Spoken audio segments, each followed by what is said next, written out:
Happy Trinity Sunday and happy Father's Day. It's good to be home. I've been out of town for the past couple of weeks, and I've missed y'all. Mostly, I missed my bed and my cat, but I did miss y'all too. This past week, I was with our now graduated former 8th graders as we did our Washington, D.C. trip, and it was awesome. But I just got back on Thursday night, and I've been exhausted, so it's a short homily today. As I've mentioned before, D.C. was my home for 5 years as I studied theology at the Catholic University of America. And so it's always fun to go back for a visit, but it's especially fun to see things that I've seen 100 times, but through fresh eyes. We forget how awesome something is when it becomes routine.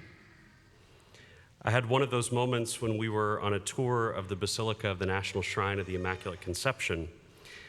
For those who have visited, you know how impressive a sight it is. It's the largest Catholic church on the continent. And I lived across the street from it for 5 years and had a beautiful view from my bedroom window. I even worked there for a couple of years as well. It's stunningly beautiful, but it's also very familiar to me.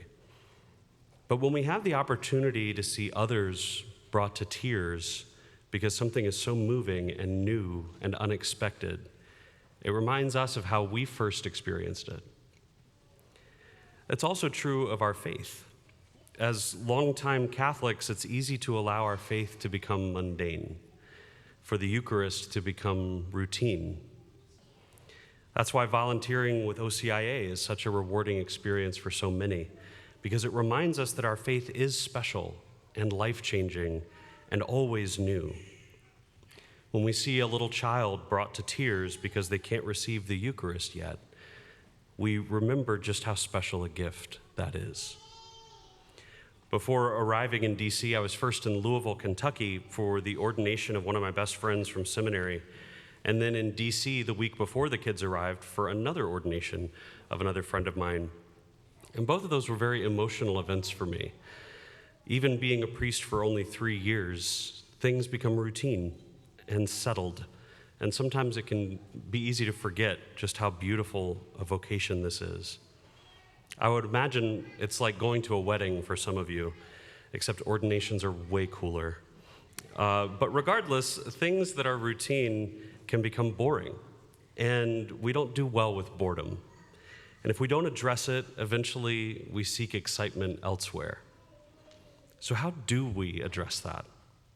What are some ways that we can nurture our faith and our vocation? For starters, we need to pray with it. Ask the Lord to help you see your faith through new eyes.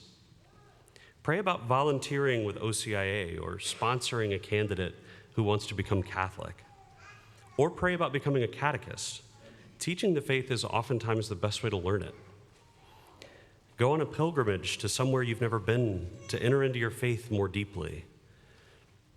Also, pray that the Lord can help you see your spouse through new eyes. Have some date nights. Go through your wedding photos together. Pray about becoming a mentor couple that prepares couples for marriage.